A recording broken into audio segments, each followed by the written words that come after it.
Assalomu alaykum vatandaşlar. Mustaqillik yolda izlanish programmamizning 47-soniga xush keldinglar. Bugun biz hukumatimizning kotibi Alijon Mehmet efendimni bu programmamizga taklif qildik. Programmamizga xush keldingiz. Hoş bulduk, köp rahmet. Rahmat. Bugun biz Yoshlar sadosi degan temada Alijon efendim bilan suhbat quramiz. Bu suhbatimizning beshini yanala Cumhur Reisimiz Mehmet Ali efendimning tekst qo'ygan buni so'zlari bilan boshlaylik. Sen hazırның özüde ölüşün mümkün. Bu paket seni hayatının ahiretice yeteklesin. Marcus Aurelius. Meyli bu gapni kim degan bo'lsin, men shundoq o'ylayman. İnsan ölüm bilan tang yaşamak kerak. O'lganida o dunyoning so'rig'ini bera oladigan, bu dunyoning so'rig'ini bera oladigan hayotligida uni april qilgan ona tuproqqa va ona vataniga yuz kela oladigan. Bu so'zning yana biri dediki, talantken bo'lgan siri ular o'zini texmo mag'rur, shuhratparast va akavur tutadi. Vaholanki bu ahmoqlar o'zini olqishlaydigan boshqa ahmoqlarni topadi. Erasmus. Hop, muajirat hayotimizda ko'rib turibdimizki, bir uçum Uyg'urning u nimasi, bu nimasi deganlar yana bir top ahmoqlarning pöydab ko'tirishi bilan bozor tepib yurganini. Vatan uchun nima qilding? Vatan mustaqilligiga aqida bog'lamay turib vatan uchun nima qila olaysan? Eng kimida to'g'ri yer turishimiz kerak-ku. Xo'sh, bugun biz hukumatimizning kotibi Alijon efendimni suhbatga taklif qildik. Ilgirki suhbatlardan farqli ko'rishuki, biz 5-yil Urumchi qirg'inchiligidan keyingi Sharqiy Turkiston jamiyati o'zgarishiga nazar og'diramiz. Bugun haqiqiy talantlilarning vatandagi ahvolini o'rganamiz. Mening Alijon efendimni maqtab o'tirishimning hech bir hojati yo'q. Mustaqillik yo'lida ko'krak kirib o'tirg'i chiqqan hukumatimizning ig'ir yeni xizmatlarining o'zidan chiqayotgan Alijon efendimni savol bilan qarshi olamiz. Marhamat Alijon efendim, o'zingizni bir tanishtirib o'tgan bo'lsangiz. Rahmet. Assalamu alaykum Cüret efendim. Assalamu alaykum dünyanın har qaysi joylarida yashayotgan aziz Sharq Turkistonlik Uyg'ur qarindoshlar. Hammalarga Allohning rahmeti, salom bo'lsin. Hammalarning har joy vaqti xayrlik bo'lsin. Mening ismim Alijon. O'zimni tanishtirib o'tsam, vatanimizning Ko'l shahridan, ya'ni Ko'nchi daryosiningki güzel Başaygin bo'yida tug'ildim. Ailemizde balalarning kichiki. Ya'ni biz 6 o'g'il, balalarning 6-chisi. Başlang'ıç o'rta maktabni bitirgandan keyin Urumchida XG universitetida o'qidim, ya'ni ben bizning oiladagi birdan-bir oliy maktab yuz ko'rgan taylaylik birisi. Ham nimishqa taylaylik, bundaq taylaylik birisi deysiz desangiz, bizning oila bir nuqtalik bir oila edi, esimni bilsam. Ikki akam nihoyat yaxshi o'qigan. Bu yerda ikki akam deyishda normalda ya'ni 5 akam bo'lish kerak. 3 akam har xil sabablar tufaylidan olamda o'tib ketganda, qolib qolgan hayotda ikki akam bor. U ikki akam nihoyat yaxshi o'qigan. Bu üç akamның o'ltirilishi o ayrı bir tarix ham. Hem de hayatdagi ikki akammi şu vaqtda zamonlarda Kastaliya bilan har ikkilisininki ismi boshqalar tarafidan almashtirilib, o'rniga boshqa bir odam o'qish qabul qilingan ochiq bir kechmish bor. Ammo navbatman kelganda meni unutilib qoldimi va yoki dadamning vafot etgandan keyingi vaqtlarga o'tilib kelgachga bo'sh qo'yib yotdimi? Ben universitetga qabul qilindim. Bu yerda rahmatli otamninki ozroq kechmishni qisqacha ta'kidlab o'tishga arziydi deb qarayman o'zimcha. Bu mening o'sib yetilishim, hayotim, tanlashlarimga siz munosabatlik ayirib qarg'il bo'lmaydigan bir nuqta. Buning ustiga ba'zan men qiziqadigan odamlarga bir qisqacha tushunch bo'lib qolsin. Bir so'zlab o'tay. Balki 2-3 minut uzroq qilish mumkin. Mayli. Bizning oila nuqtalik tizimlikdagi oila edi. Rahmatli dadam bir inqilobchi, millatparvar odam edi. Mening nazarimda dadam nihoyat achchiq yomon, g'ururliq, kuyimchan, vijdonliq, bosh egmaydigan bir xil ro'yi bor odam edi. Dadam 1921-yili Bugurninki Yangsar bozorida tug'ilib ketgan. Dadamning jamiyati tarixda o'tgan Abdulaziz Damullam deydi, ya'ni taxallusi Chingizxon Damullam bilan tunilgan. Abdulaziz Mollam deb qo'ydi. Dadamning jamiyati shular tutishdi. Bu nihoyatda cho'ng bir oila ekandik, cho'ng bir jamiyat ekandik shu davrlarda. Yosh vaqtlarda o'sha Damullamning madrasalarida o'qib, keyin Kucha madrasalarida davomlashtirgandan keyin Aksu'nun Bay nahiyesiga bir mezgil turib qoldi ekan. Shu vaqtlarda Sharq Turkiston Milliy armiyasi Muzdavandan o'tib Bayga keldi ekan, hamda Bayni Xitoy militaristlardan ozod qilgandan keyin dadam shu vaqtda tashabbuskorlik bilan Sharq Turkiston armiyasiga iltimos qilib askar bo'lgan ekan. Uzun o'tmay 11 bitimning ta'siri bilan o Sharq Turkiston armiyasi G'ulja qaytmoqchi bo'lganda dadam ular qaytmay Bayda qilishni tanlabdi ekan. Ya'ni bu mening yurtim ishar qolmagan deb shabdashlari bilan qoldi ekan. Keyin Xitoy militaristlari Gomindan qayta Bayga hujum qilib Bayni ishg'ol qilgandan keyin milliy armiyaga yordamlashgan, qatnashgan deb nurg'un xalqlarni oila bo'yicha qirg'in qildi ekan, tutdi ekan, so'laydi ekan, bir o'chilish bo'ldi ekanda bu yerda. Bu yerda qolgan oz bir qism armiya, ya'ni Sharq Turkiston askarlari tanklanmaydi ekan ularga. Ko'pinchalar o'ldirildi ekan, qochdi ekan, tayyorlar balari. Shu Qashqashda dadam Kuchaga, keyincha Bugurda yurtida bir mazgil yashab va keyingi vaqtlarda u yerga sig'may, u yerda bo'lmay, ko'rliq qilib turib qoldi ekan. Shu qolgancha kommunist Xitoylar kelganda burunqi ismini o'zgartib, bir oddiy ishchi bo'lib yashab qoldi ekan. Keyingi hayotida nurg'un issiq sovuqlarning beshidan o'tkazib, tasodifiy bir fursatlarda shu Bayda bil askar bo'lgan yaqin bir saddish bilan uchrashib qoldi ekanda dadam. Dadamning ahvolidan xabar topgandan keyin bu saddishi o'z qizini dadamga berishga, ya'ni o'ylanishga berdi ekan. Ya'ni mening opam dadamning askarlikdagi saddishining qizi bo'ldi. Aralıkta 25 yaş farkı var ikisininki. Yani keyingi vaqtlarda dadamni jamiyat sabablik ham askar bo'lgan deb chetga qiqish, qoqadigan madaniyatsizlar inqilobida turmada yetib, ig'ir ishlarni qilish bilan o'tadi ekan. Ammo bosh egmay yashaydi ekan. Hayotida 6 balliq bo'lib, eng chong akamni shu 11 yaş vaqtlarda Xitoyning harbiy mashinasi so'qib o'ldirdi ekan. Getirsinler. Onda ishga qo'shkisak akam bor ekan, ularni bir okulni vashini qilib urmaymiz deb, okul urib, uzun qolmay ularni o'lib ketdi ekan. Bu o'limi, ya'ni 1 yilning ichidagi 6-chi, 7-chi, 8-chi oylarda bo'ldi ekan. Keyin ya'ni 3 oyda 3 o'g'ildan ayrilib qoldi ekan bu dadam. Shundaq ig'ir sinoqlar bilan sinalgan dadam hayotining oxirigacha Alloh bilan yashab, bizni qator qo'shib qolgan hayot kuch o'g'ilni yana. Xitoylarni masitmay, ularga aldanmay, bosh egmay yashab hayotini oxirlashtirdi. Dadam deydi men kichik vaqtda, qanday qilam yaxshi Xitoy, qanday Xitoy yaxshi Xitoy bo'lam, bilginki, o'lgan Xitoy yaxshi Xitoy deydi-da. Bu jumla meningki shu qallamga shunda qo'yilib ketgan. Keyin bu so'zni, bu jumlani maktab hayotimda ma'lum bir muallimning og'zidan angladim.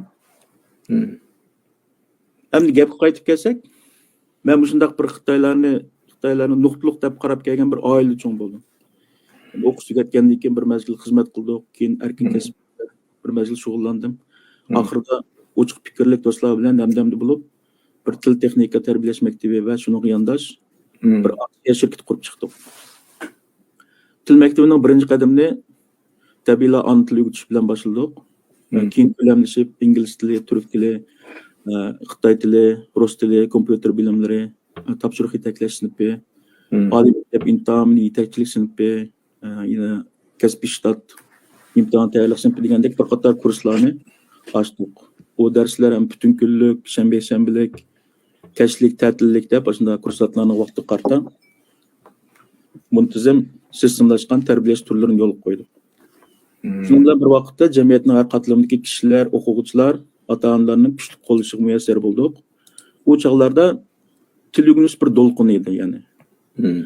Yana birsiga Xitoyning qo'sh tillik ma'rif tuzilmasining yildan-yilga asabiylashib, Uyg'ur milliy ma'rifining yo'qotilishi, darslarning butunlay Xitoy tilida bo'lishi, ularning yildan-yilga Uyg'urlikdan, an'anaviy madaniyatdan, ona tildan yiroqlashtirilgan holda o'sib ketilishi qatorliq omillarning sababidanmi Uyg'ur jamiyatida bir til o'rganish qizg'inligi, ona tilidan bolalarning savad chiqarishdan tortib, adabiyot nazariyalarigacha o'qish qizg'inligi kuchli edi. Ya'ni Urumchi qirg'inchiligidan keyingi bir mazgil umumiy jihatdan milliy uyg'unish, ma'rifga kuchash, chet tillarga o'qitish to'lqini ko'tarilgan edi. Keyin taqdirning shamollari bilan bizlar chet tillarga chiqib yerlashib qilishga majburlandik. Hozir qadar bilganingizdek har xil qismatlar bilan o'zimizga yuzkilaydigan bir shaklda yashayapmiz. Ko'p so'zlab ketdim o'zim. Rahmat, sizningki oila tarixingizni anglab pek xush bo'ldik. Haqiqatan Ko'p so'zlab. esil oilada cho'ngib ekansiz. Xitoylarningki zulmini yetkichi tatgan oila ekan. O'zingizmi vatanda Uyg'urlar uchun, vatanimiz uchun bir qadam olib ekansiz. Ana tilimiz uchun.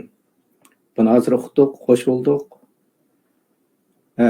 Sizmi Oş vatanda tilimni yo'qotib qo'yishim mumkin, balam ana tilini yo'qotib qo'yish mumkin deb vatandan chiqib ekansiz.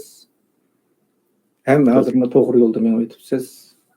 İnsanning to'g'ri yo'lda ma'no qilib bakmayim.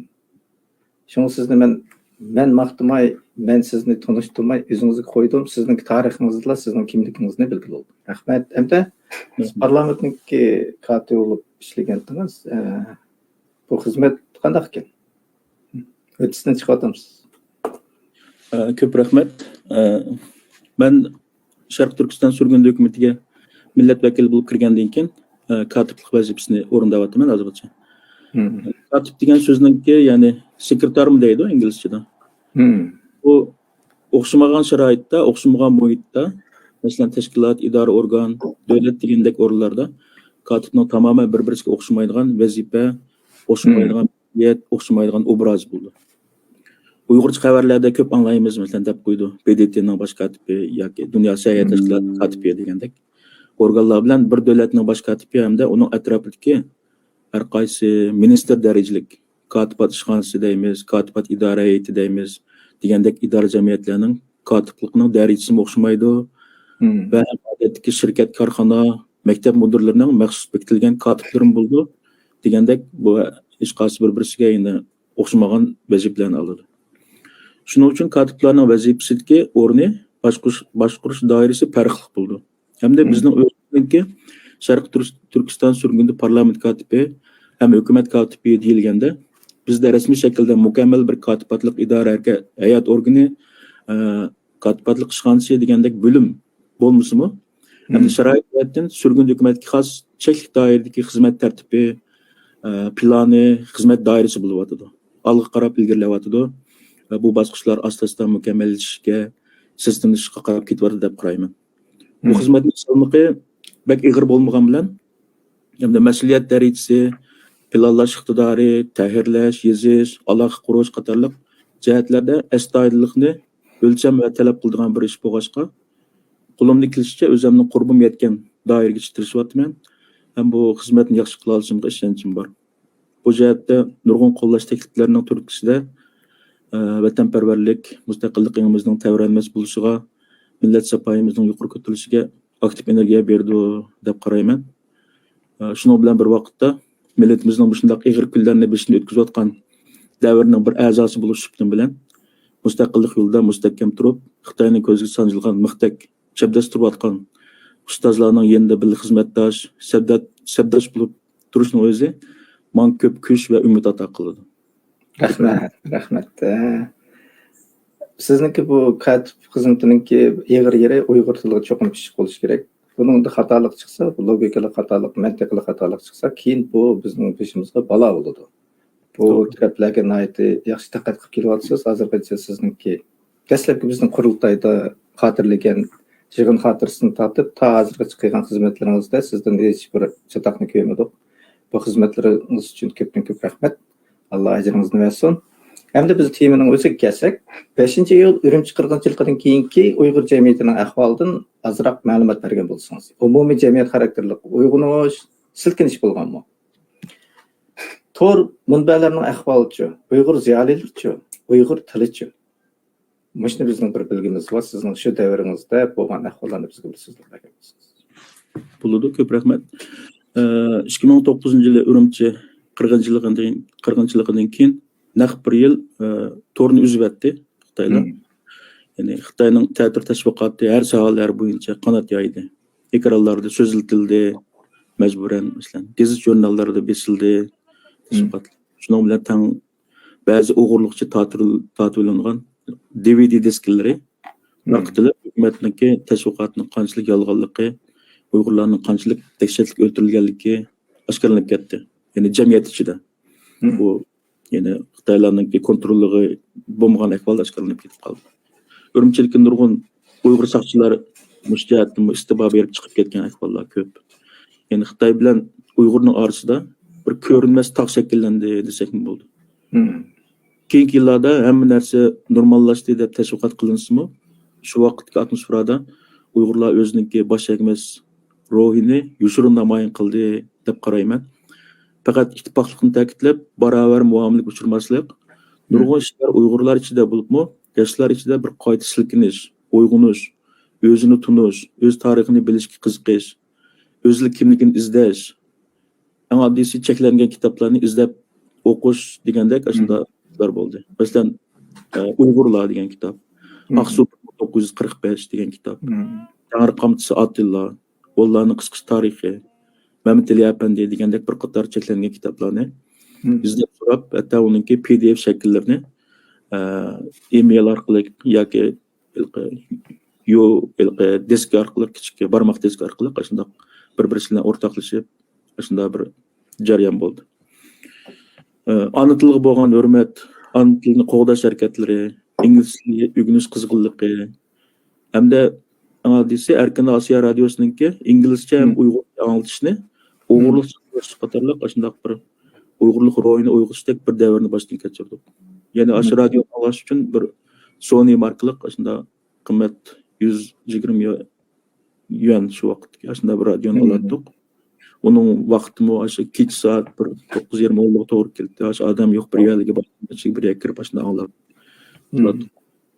Shundan keyingi yillarda, ya'ni 2012 ning oldi keyingi yillarda nashr qilingan ba'zi kitoblar bo'ldi. Masalan, Xolida Isroilninki Kechmish romani. Jaloliddin Mavjudiyat tashnoligi degan kitobi, Sopaxin Suvorovninki, ya'ni generalimiz Men kechgan kechiklar degan romani yoshlar orasida nihoyat bozorlik kitob bo'lib qoldi. Bo'libmi Kechmish romani bilan Men kechgan kechiklar romanining ta'siri cho'ng bo'ldi. Tahririyat tarafidan qoldirib o'tilgan Kechmish romani, Men kechgan kechiklar romaniniki Tahririyat tarafidan qoldirib o'tilgan asli qo'l yozmasining bir qismi oshkorlanib ketdi turlarda. Shuning bilan uning qizg'inligi, tig'im o'qish qizg'inligi yuqori ko'tarilib ketdi. Garchi bu kitoblar roman shaklida yozilgan bo'lsa-mu, haqiqiy bo'lgan voqelik asosida yozilg'achqa rost bir tarix davrni yoritib beradi shu vaqtga. Kechmish romanimi nihoyat ustunlik bilan nihoyat nepiz bir kitob, bo'lmasa 300 necha bet 400 betga yaqin ustunlik bilan Yoqubbek davridan tortib 90-yillargacha bo'lgan tarixni kichikgina voqeliklarga moslashtirib yoritib bergan bir kitob. Undan keyingi kitob o'qish ta'sirotlari, tarixiy materiallar, maqola, obzorlar, she'r, nasrlar bu munbarlarda bas-basda avatilib, yoshlar orasida urumchi qirg'inchiligining keyingi munbar o'ynaydigan bir holat shakllandi. Ya'ni kundligidek shu bir munbarga chiqmasa, kun o'tmaydigan bir holat shakllandi. U munbarning mazmunlari sog'lom. Shundaqa. O çağlarda Mısır'ın munbiri, İzdiniş munbiri, mesela Bağdaş munbiri, Elküyi, Birhon munbiri degandek, aslında Orxon tarix munbiri, qatorliq munbarlar bir sekin şekilde muhit yaratilib, gazet jurnallarda e'lon fursatlari bo'lmaydigan asarlar, ko'z qarashlar, planlar o'tirib qo'yiladi. Qiziydig'ini asrlik inkaslarni bak qiziydi-da. Shu ko'z qarash, o'y fikrlik orqali tunishib do'st bo'lganlarmi oz emas, hatto to'y qilganlarmi bor to'g'ri biladi ularni. To'g'ridagi ishlar asta-asta normal turmushga kengayib, o'zaro suhbat o'tkazadigan, ilm cheyi nomida yig'ilishlar bo'ladigan ziyolilar bilan yoshlar orasida uchrashishlar, leksiya faoliyatlari ko'paydi. Shuning bahonisida nurg'un yaxshi ishlar mavjudga chiqdi. Masalan, Qalimi O'tkir Abdurlarga to'g'rida yig'ishib qalam haqqi avatildi, tashakkurlar ifodalandi. Ya'ni to'g'rida e'lon qilgan maqolalar uchun qalam haqqi. Vaqtsiz ayrilgan ziyolilarningki oilasidan hol so'rash, yaxshi o'qigan o'quvchilarga yordam qilish, shunday amaliy ishlarmi shu munbarlarning turkisida bo'ldi. Tip xarakterlik yaxshi bir majlis izchil bo'lgani, bir son planida bir plan nihoyat utuqli bo'lgan. Bunda turdashlarning bir g'odiq chiqqan, necha yillar davomlashgan u. Tur dunyosida emas, bir jamiyat xarakterlik, millatparvarlik shakllangan. Hatta palonni tutib ketibdi deb xabar chiqsa, Arqışık bilen çıkağıl bulan degende, mesela Xitaylar aqışık deydi, xomor dep. Aqışık bilen çıkağıl bulgan imkaniyetlen bolsa, qol ilikide bar her saat kişilerimiz namsız şu kereklik pulni akşamları oylasa taşlap koyduğan, bir biçimden qıtığa kiçik bir parça xat bilen sep koyduğan, işte suyumlik insanlarımız, işte suyumlik kişilerim az emas idi. Yani cemiyet karakterlik. Işqıl biz ziyalilar bilen yaşlar arasında ziş bir münasebet bolgan. Bunun körüklük rolü her qaysı munberden başlangan encümeciller, ilim çayları, söhbetler, leksiya faaliyetleri, bazen de bu kaldığan çoğun hacimlik yığılış katarlık faaliyetler idi. Şu kıskığına bir dolkun karakterlik oğunuş devrini ötküzdük. Ve 2013 ve 2014'lerde bir qatar Xitaylarga qarşılık hareketleri boldu. Yani şu oğunuş dinken. Mesela çoğun tipli kişiden yakan kırgınçılığı, Seyrik bu hareketi, Xotan'daki partiler, Bügür Yansar'daki korallık etişiş, Beijing'deki maşını bilen hücum karşılığı görsütüş, hem ahırkı, hem uzun sürülgen baydaki kömürkan inqilapçılarının karşılık hareketleri qatarlık, yani nurgun məxfi tutulgan hem cemiyetki tarqılıp ketilgen küçük tipki karşılaşışlar baydı. Yani piçaklaş, korallı yasaş degендek, yani tapança hesap, işte yasaş hareketleri köp bolgan yani. Bular cemiyette bilindiğin haber, hiç qanday yerga yezilmaydigan, haber qilinmaydigan işte. Bularning hammasi şu Urumchi qirg'inchiligidan keyingi şu qisqagina millat karakterlik uyg'unish harakatlaridan ayirib qarg'il bo'lmaydi. Shundan keyingi vaziyatda yana qayta chingishga boshladi vaziyat. 2015'lerde şu Abdurlar, Munberdagi maqola e'lon qilgan Abdurlar, Munber boshqaruvchilari, iqtidorli yoshlar, saxovat boylar özleri gumallık dep qaragan kişiler asasida asta tutuluşqa başladı. Ularni turmak taşıldı. Mesela Ömercan Bozkır dep tanlıq bir. Tursuncan Marshall, Mısır'ın Munber'ninki başqaruvchisi. Bu balı koruldun buldu, yaqin ötdük. Aba belki Muhtar mesela. Belki isim atalmagan yaşlar, diyanetlik kişiler, Ahmas qalpaqlar bilan tutulup turumlak taşlandı. 2016'dan başlap Munberler resmi şekilde kapaldı. Turbetler yuyup itildi. Bu jarayan yo'qotishlar az bo'lmadi yani turladi. Munavvar asarlar bilan birga munavvar insonlarni tampalakat kuchirdi. To'ldirib siz shu hayistigidek ahvatlarni keltirib chiqadi desak bo'ldi.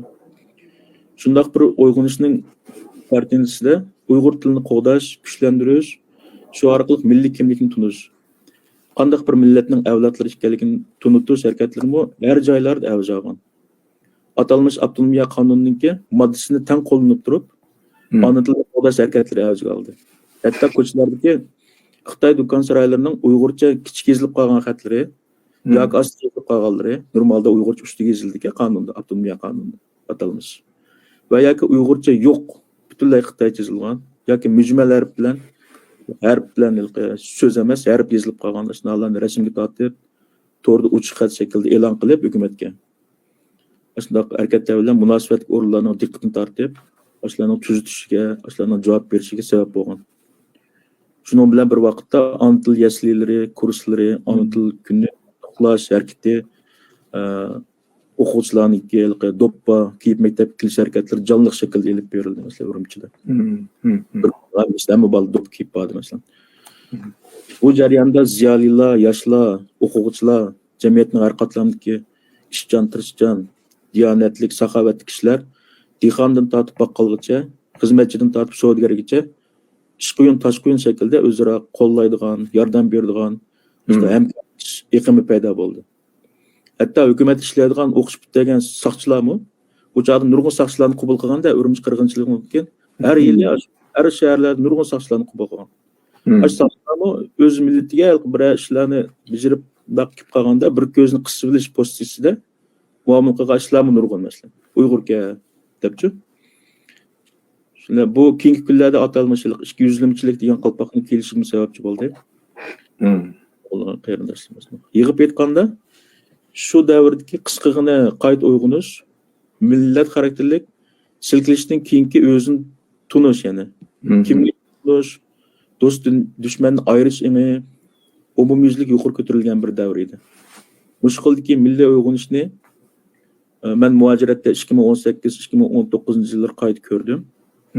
Ama muhaciratdagi ziyolilarning mas'uliyatsizligi, yoshlarning to'liq boshqa erisholmasligi, umumiy xalq safosining tubanligi, dasturxon o'tirishning qurboni bo'lib ketish, oq qorni farq qilmaylam, yurtdoshlarning orqasidan egishib ketish, o't yurak vatanparvar, millatparvar zotlarning yolg'iz qoldirilishi qatorliq salbiy sabablar tufayli xuddi bir tal shamni yenibla uchib ketgandek holatda bo'lib qoldi.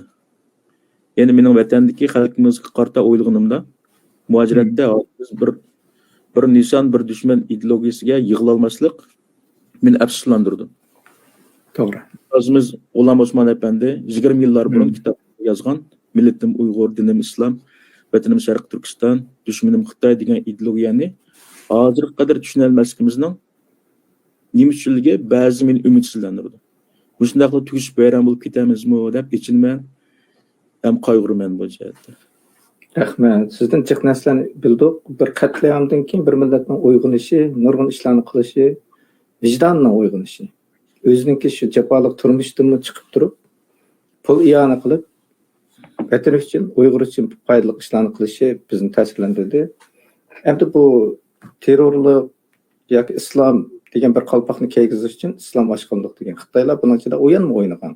Beijing voqeasi garchi bizning shu chog'dagi vatan ichida xalqning tushunishi boshqacha bo'lgan bilan amaliyotda Xitoyning bir o'yini. Xitoy istixborotininki achaga olib o'ynagan bir o'yini. Buningki Xitoylar har ishni yaxshi bilan yomonni oq bilan qorni aralashtirib o'yin o'ynaydi emasmi? Ba'zi ishlar Xitoyning o'yini. Endi yana ba'zilari masalan yaqin voqeasi desak, u haqiqatan bir cho'ng qirg'inchilik. Begunoh xalqni qirib etdi, bir kanitni yo'q qilib etdi, bir yezini. Mana bir ahvol. Ammo biz 5-iyul Urumchi qatliamidan keyingi o'zgarishlarni anglagandan keyin xo'sh bo'ldik. Millatimizdan bir umid kutdik, umid ko'rdik-da shu sizning gaplaringizdan anglab. Adabiyot san'atimiz shu davrda nihoyat cho'ng bir silkinish, bir ilgirlash bo'lganligi, butun yoshlarda, ziyolilarda bir xil tafakkurninki avjog'ini ko'rdik.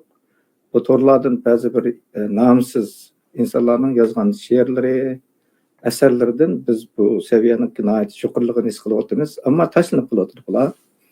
Biz buni saqlab qolishimiz kerak. Haqiqatan muhaciratda biz gapni cho'ng qilyapmiz. Hammamiz Uyg'ur uchun, vatan uchun qilyapmiz, ammo yo'limiz to'g'ri bo'lmadi. Uyg'ur uchun deb turib, Uyg'urninki yiltizga palto chepyapmiz. Vatan uchun deb turib, vatanni qo'riqyapmiz. Agar bo'lmasiz degandek, G'ulom Osmon Efendim 20 yil burun 20 yil burun deb bo'lgan gap bu. Hem faktlar ko'z oldimizda ayon bo'lib turibdi. Bizga mustaqillikdan boshqa chiqish yo'li yo'q. Hem boshqa bir tashkilotlarni qurib, bir o'yin o'ynab, kichik bo'lib uy tutgandek ish qilishning o'rni yo'q. Ammo buni biz tushunmayapmiz. Xo'sh, Uyg'ur tilini siz o'g'lim shu Uyg'ur tilini o'rganmay qolmasin, elibba bu yerda cheklandi debadan chiqib ekansiz. Endi Uyg'ur tilni qo'g'dashning mush vaziyatda hozir o'rni bormi? Muhaciratda Uyg'ur tilini qo'g'dash xizmatimiz yaxshi ketyaptimi? Rahmat bu savolingiz uchun.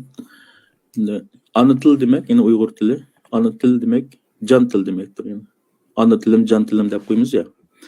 Ya'ni vatanda ma'rifat sistemasidan butunlay siqib chiqarilgan, cheklangan bir shundaq bir davrda muhaciratda Uyg'ur tilini qo'g'dash, tashviq qilish xizmatini izchil o'qimishliq ziyolilar tarafidan qo'ldan kelishicha tirishchanlik bilan davomlashib kelyapti. Bu yerda ularga bo'lgan yo'rimtimni bildiraman. Har qaysi davlatlarda Uyg'urlar o'zlarininki markazlarda, masjidlarda va yoki to'r ma'rif shaklda Uyg'ur tili kurslari ichib, farzandlarimizga ona tilini o'rgatish bilan bir vaqtda milliy madaniyat va kulturimizdan tortib, tarix va adabiyotga qadar o'zlik qiymatini tunishda muhim rol o'ynaydi. Bo'lib Uyg'ur tilida chiqarilayotgan bolalar jurnallari, o'qishliq, elib berilayotgan dal faoliyatlari, yozliq faoliyatlar masalan, umumjihatdan qo'ldan kelishicha imkoniyat yor bergan doirada kuchayotdi.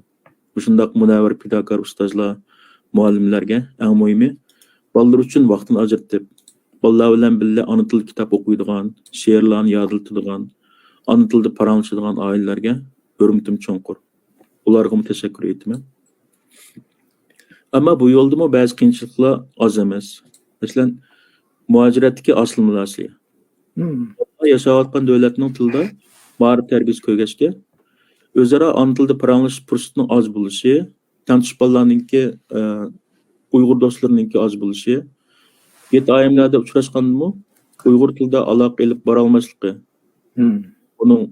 Buningda birisininki Uyg'urchasi yaxshi, yana birisining Uyg'urchasi sal ojiz sababidan yana ikkilisi Uyg'ur meni bolalar. Shunda aloqa ilib bora olmasligi. Ba'zi atalg'ularni o'zaro ifodalab bera olmay, boshda ko'rishganda bir qancha ig'iz Uyg'ur tili paranglashganini qilganman. 10-15 minutdan keyin kelib qarasangiz, tamoman o'zlari puxta bildigan shu davlatning tilida paranglashib, fikr almashtirib, bulutma ijtimoiy aloqa shubullarda o'zaro bir-birisi bilan do'stlashib qo'shib olgandan keyin yezishmalarninki butunlay shu davlatning tilida yezilishi qatorli omillar sababidan duch kelayotgan qiyinchiliklar oz emas. Ya'ni bu nihoyat diqqat qilishga tegishli ishlar. Yana birisiga ma'rif markazlarining oz bo'lishi, oraliqning yiroq bo'lishi, bolalarning qiziqmasligi, ona til to'r maktablarining ma'lum sabablar bilan ko'p o'quvchi qabul qilolmasligi hamda vaqt farqi tufaylidan qatnasha olmasligi qatorli omillarmi ma'lum darajada ona tilimizning muajiratda ojiz bo'lib qolishiga ta'sir ko'rsatmoqda.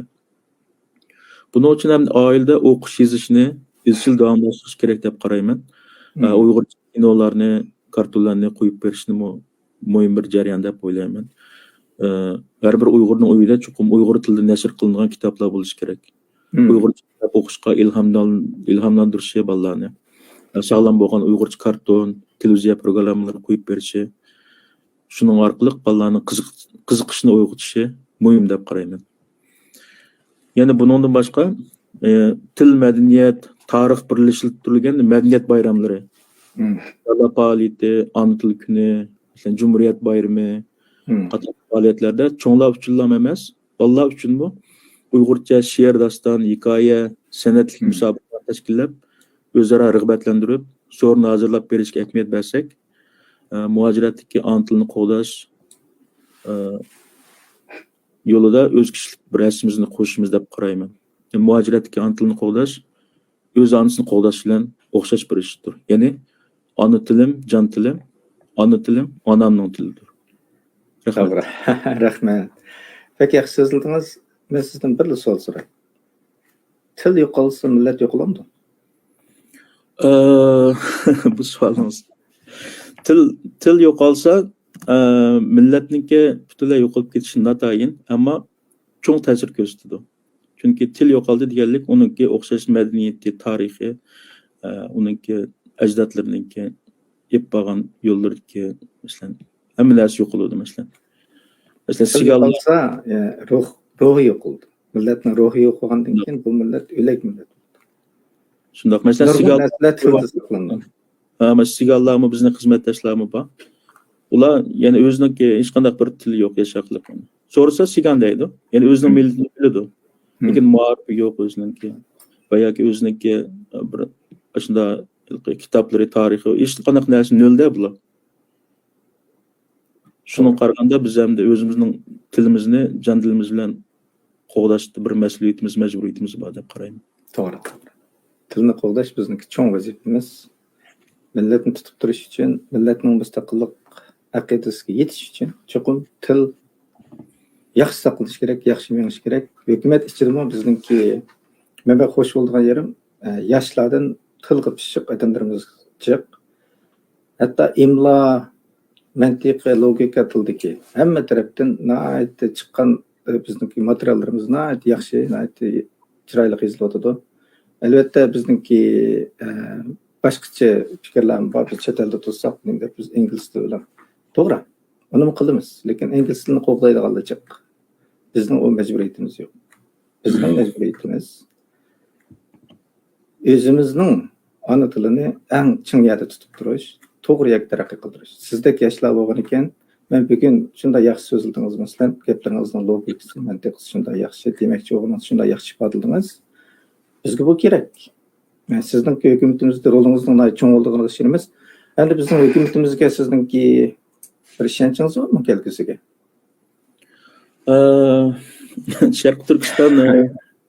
Sharq Turkiston Cumhuriyeti sürgün hükümeti Bolsa yana bundan 75 yıl burunqi ikkinchi Cumhuriyetning davomi, ya'ni mustaqillik yo'lidagi mustaqillik davosidagi tavranmas bir qo'ziqdir bu surgun hukumat. Garchi u muajiratda simvollik rolini o'tayotgan bo'lsa-mu, izchil xalqaro bo'libmi, Xitoy davlatiga Sharq Turkistonning bir besilingan davlat ekanligi, tarixdan Xitoyning bir parchasi bo'lmagandek, bundan keyin bu hech qachon Xitoyning bir parchasi bo'lmaydiganligini mustahkam irodasi bilan bildirib kelayotgan oliy organdir. Bir nishon, bir dushman, ya'ni bir nishon mustaqillikni asli keltirish, bir dushman Xitoy ishg'oliyatchi davlati bo'lgan nishon aniq, dushman aniq bo'lgan mustaqillik ideologiyasida menayotgan bir qo'shindir. Albatta bizning bu qo'shinni qo'g'dash, kuchlantirish burchimiz bordir. O'zimiz qila oladigan doirada hassimizni qo'shib, vatan millat oldidagi majburiyatimizni ado qilishda xizmat ko'rsatadigan oliy organdir. Sharq Turkiston surgun hukumati yillardan beri nurg'un issiq sovuqni beshdan o'tkazib, bugun qadar ulashdi. Bu yo'lda o'zining hayotini, zehnini, tavranmas ro'yini, bosh egmas irodasini mustahkam turgan ustozlarga qoyil bo'lmay tura olmaymiz yani. Ular bizning chirqimiz, to'g'ri yo'ldan chetmaymanishimizdagi moyakimizdir. Ular bo'lg'achqa mustaqillik yo'lidagi vatanparvar yoshlar ulardan ulgilib, orqasidan minib, garchi atlar bek uruq, yo'llar uzun deymiz ya. Shunday bu yo'l qiyin bo'lsa-mu, tas bo'lsa-mu, hatto yolg'iz qolsaqmi, tavranmay mang'an bir yo'ldir. Shularning o'zila bizning Sharq Turkiston surgun hukumatining kelgusidagi plan projektlarga ovoz qo'shadigan, natija chiqarishga tirishadigan, texnik ko'p qo'llashga erishishga turtki bo'ladigan hamda hukumatimizning kuchlanishi uchun tirishchilik ko'rsatadigan aktiv energiyani berdi deb o'ylayman. Yig'ib aytganda, men surgun hukumatimizning kelgusi ish izlari, xizmatlari bo'libmi, diplomatiyalik xalqaro sahnlarda o'z rolini joriy qildirishda nihoyatda umidlik ham ishonchim vaksi bor bu jihatda. Buning uchun biz ayni vaqtda o'zimizningki universal sapoyimizni yuqori ko'tarishga otilishimiz, bu yo'lda bir kishilik mas'uliyatimizni ham majburiyatimiz ado qilishga tayyor turishimiz lozimdir. Shunday bo'lganda Sharq Turkiston surgun hukumatining kelgusi bo'lgan ishonchi texim oshidi. Oxirgi nishonimiz Sharq Turkiston davlatining mustaqilligini asliga keltirishdek irodamiz kuchlandi va amalga oshidi inshaalloh. Rahmat. Siz bilan suhbat o'tkazib nayt qo'shildik. Naytravan ana tilimiz bilan paranglashdik. O'zimizning demakchi o'qinni, masalan siz demakchi o'qiningizni nayt chiroyli uqtadingiz bizga. 5-iyul qatlamdan keyingi Uyg'urlik bo'layotgan o'zgarishni angladik. Chunki biz mustaqil bo'lamiz deganmiz, har davrdagi o'zimizning odamlarni tushunishimiz kerak, bilishimiz kerak. Nima o'zgarish bo'ldi? Masalan, shuningdan chiqqan yoshlardan biri siz shu vatandan chiqqandan keyin hozirgacha shu to'g'ri yo'lda hukumatimizga ergashib kelyapsiz. Biz buni ko'rdik. Sizningki oilangizning tarixidan sizning qanday yetishib chiqqaningizni, qanday Xitoy yaxshi Xitoy degandek bo'lgan javoblar biz buni bilamiz. O'lgan Xitoy yaxshi Xitoy. Biz buni burun anglaydik. Ammo Xitoyga bek aqidamizni, ma'rifatimizni berib o'tganlarcha qo'ygan uchun hozir kunda turibmiz. Sizning bu suhbatga ajratgan vaqtingiz uchun ko'p rahmat. Sizga ko'p rahmat. Bu vatan bir aqida. Shunday. Muhabbatli odamni o'ldirgili bo'lmaydi. Söygü o'tlari bo'lmagan odam aslida o'likdir. Vatan davosi vatan sevgisini o'ziga qiymatli qiladi. Ma'naviy takomillikqa, ruhiy to'qliqqa, vijdon g'ururiga ega hayot vatan sevgisiz mavjud bo'lmaydi. Mustaqil aqidasiz vatan bo'lmaydi. Talay tiriklar qalbimizda o'lib ketdi, talay o'liklar aramizda yashayapti. Tirik turib o'lib bo'lmayli qarindoshlar, vatanimiz uchun chin qalbimizdan chiqarib, ozroq bo'lsin qilish qilmaydi. Bizning oxirgi gapimiz shu. Vaqt tufayli bizningki programmamiz shunda oxirlashdi. Hammanglarning mush vaqti xush vaqt bo'lsin. Allohga emanet. Xayr xo'sh. Hammanglarga rahmat.